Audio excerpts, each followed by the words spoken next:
Kalian pernah dengar kalimat seperti ini? Atau kalimat seperti ini? Yuk kita bahas.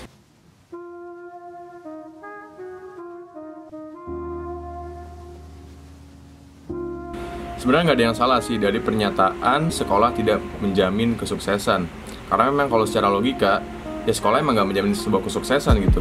Karena sejatinya nih, kesuksesan itu ya diraih dengan cara dedikasi tinggi, konsistensi, dan juga kerja keras, ataupun faktor-faktor positif lainnya nih. Terlepas orang itu bersekolah atau enggak.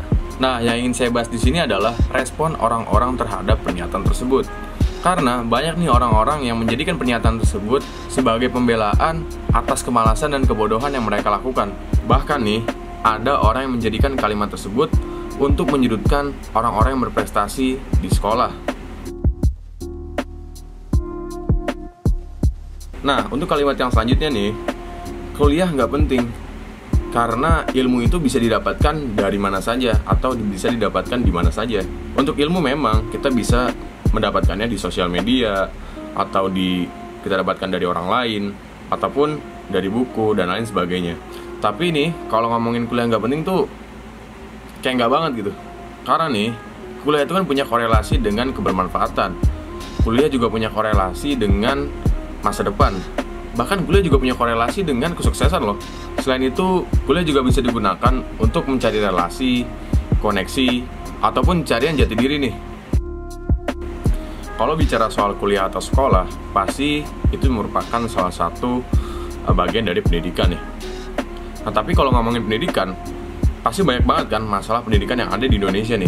Bahkan, Deddy Corbuzier pernah mengatakan nih dalam seminarnya, sekolah di Indonesia itu bikin bodoh katanya.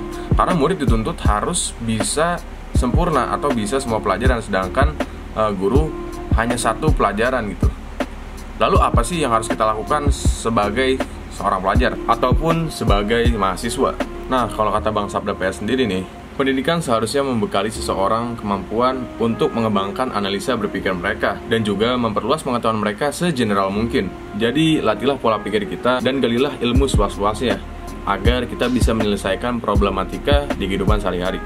Selain itu, kita juga harus paham nih bahwa menjadi seorang pelajar atau seorang mahasiswa itu merupakan sebuah privilege. Yap, privilege.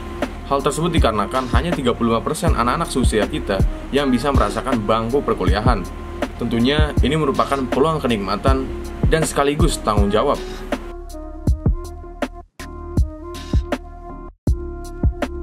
Sudah sepatutnya kita yang bisa merasakan perkuliahan dan bisa merasakan pengalaman bersekolah untuk bersyukur dan menggunakan kesempatan ini sebaik-baiknya. Maka dari itu, kita harus mengubah diri kita ke arah yang lebih baik agar kita bisa memberikan dampak positif untuk pendidikan Indonesia. So, upgrade yourself to be better through education for a better Indonesia. Thank you.